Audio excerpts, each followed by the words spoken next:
Alright everyone, welcome back and we are going to start our next class of this course. In this class, we are going to learn adjustment layers. To start with, first of all, let's close the design we were working on before, minimize our window. We have some images like these on our resources file folder. And obviously, you should have downloaded this resources file folder by now. So we are going to play around these three images. And you can download multiple images on your own. So let's take this image. I can right click on this image, click on open and click on this Adobe Photoshop. Or what else I can do, I can drag this image into my Adobe Photoshop and it is going to open this image just like this. Now the feature we are going to learn is a set of layers that we call adjustment layers in Adobe Photoshop, and these layers apply some filters on your image.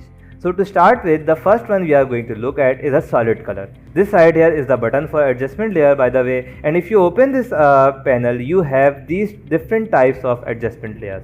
Now look at these layers. These are divided into 3 or 4 different groups. The first group is solid color, gradient and pattern.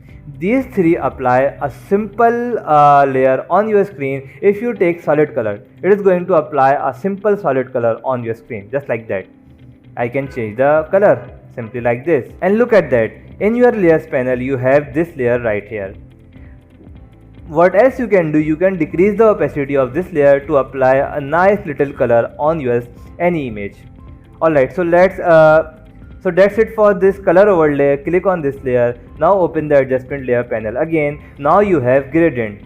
Gradient can apply a color combination on your screen just like this, and again you can decrease the opacity like this. So let's delete this layer again. And the third one is pattern. So a pattern is going to simply apply pattern on your screen. You can take any pattern you want to. You can import your patterns from the internet. Then we have the interesting part. These are our light adjustment layers. Using these 4 layers, we can adjust light in any of our image in any way we want to. Let's just say I want to change this daylight image into night. So I can simply take labels, and in your properties tab you have now these options. So you can increase the light and you can decrease the light just like this here. Now what else we have brightness and contrast layer, and you should have the idea what is brightness and contrast. You can do these editings on your mobile phone as well. So you can increase the brightness or decrease the brightness, or you can increase the contrast or decrease the contrast in your image. Similarly, you have curves. By using curves, you can again decrease the light by decreasing the curve. These curves allow a little bit more control in your image, so you can adjust lights like these. Then we have our exposure, and again exposure, decrease the light, increase the light, and we have different type of option: offset, color offset and gamma correction. Even you can use your own image, capture your image from your smartphone, open that image on your computer and try to adjust the brightness on contrast. These images that I am using right now are already edited well. You don't need to edit these images. But when you capture any image from your smartphone, you might have to increase the contrast a little bit, you might have to increase brightness a little bit, you might need to add some brightness, you might have to change some colors. So when we talk about colors, we can add these layers. All these layers adjust colors on your image. So let's look at that, how we can do that. I'm going to press shift on all these layers and delete all of these layers. Let's go to adjustment layers, click on vibrance. Under my vibrance tab, I can increase colors on my window. Now as you can see, now colors are more vibrant. I can also increase the saturation, or I can decrease the saturation to something like this and make this image black and white. So let's increase the saturation, and that's it, we are done with saturation. Then we have HUE, and remember HUE changes the color of the object. So if I disrupt the HUE of my image, now as you can see, I can change the color of my object, and we are going to look at its application right after this class. So this side here is your HUE option. Then we have our photo filter, black and white, and we have channel mixer, color lookup. We are going to look at color lookup now. Color lookups are simply filters like your Instagram filters. So you can apply different types of filter on your image. Like look at this one, night from day. It just changed the whole image from day to night. If I remove this filter, look at this, and apply this filter, now look at this image. Then we have different types of filter. We can apply different types of filter. I remember one more new option, this right here, color balance. Let's say I want to display a warm temperature in this image.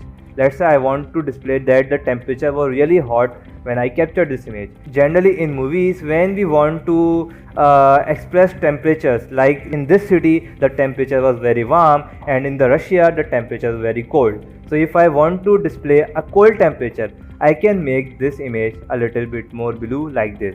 Now this looks a cold, this one looks like a cold image. Now if I want to increase the temperature, I can make something like this. Now this looks like a hot image, a image in summer. So this is how you can adjust temperature of your image by using color balance or by using color lookups. Then the interesting part is that you can observe all these layers comes with this white window. In your layer panel you have these white blocks. These white blocks are your layer mask thumbnail or layer mask. And to understand the layer mask, you can imagine this right here, this image right here is a simple glass on your screen. That glass applied the filter on your background image. Now I am going to break this glass. What if I want to apply the filter on half of my screen? So what I can do, I can go to this layer mask. Click on this layer mask, literally click on this layer mask. Now take the brush tool. Take black brush and apply your black brush like this. Now wherever I take this black brush, it is going to remove the layer mask from that part of the image. Now on the right side of my image, I have applied the color balance, but on the left side of image, that color balance is not applied. So this is how you can apply a layer or especially adjustment layer on certain part of your window. Let's look at how you can use that. So I am going to remove all these layers first of all. And let's start our proper project. Let's say what I want to do, I want to make the background black and white and I just want to make this lady, this girl on my image colorful. How I can do that? Let's focus on this exercise. We can simply go to this adjustment layer panel and select black and white. Now our whole image is black and white. As you can see, our whole image is black and white. What if I apply this black brush here? Click on this layer mask and start applying my black brush. As you can see, it is going to add the colors on the selected part of my image. What actually is happening is that the whole image was black and white and I am going to break the glass. I am going to break that filter from certain parts. So just take the brush to something like this. You can decrease the brush size by using your keyboard, or you can decrease the brush size from here. And I am just applying my brush carefully onto my whole image, just like this. And remember, let's say I have colored this excess part, so I can simply take white brush again. Obviously if I take white brush and apply white brush here, it is going to add that glass again. And if I use black brush, it is going to remove that glass, it is going to break that glass from certain parts. So let's take black brush again and apply it again here, and yes, here in this part, just like this here. Let's decrease the brush size, take white brush again and remove these plants. Now as you can see, we have applied our color just to the certain parts of our image. So if I wanted only dress to be color, I can use this layer mask. What if I want to add skin to that color as well? Give me an answer. If you have answered it, that means you are understanding the concept. And yes, if I want to add color to my skin, I just need to take black brush again and apply it on my skin. Now what if I want to change the color of my dress? I can simply take HUE and change the color like this. Now look at the magic. I have changed the color to green and decreased the saturation to something like this. Now just look at this editing. It took me 2 to 3 minutes to edit this image from this was the original image, to something like this. So this is how you can play around in Adobe Photoshop. Let's look at another image. Let's take this image. Go to Photoshop and open this image simply like this. You can drag your image into the Photoshop and open it like this. I am again going to perform the same task. I am going to apply a black and white filter. Then I am going to take black brush. I am just repeating this task to give you a better idea. I know it might feel a little bit complicated. Then increase the brush size and I am going to simply apply the brush just like this onto the dress of this girl.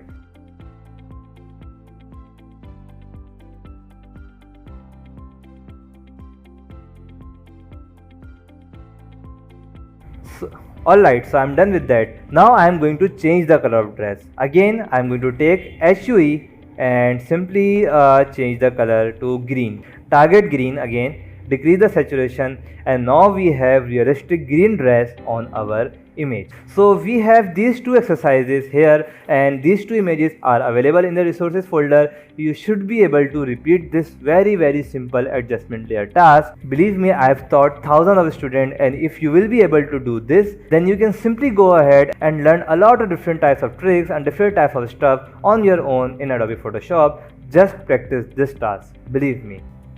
That's it for this class, and I'll be waiting for you in the last class where we are going to apply all of that stuff we have learned and create some unique designs in Adobe Photoshop.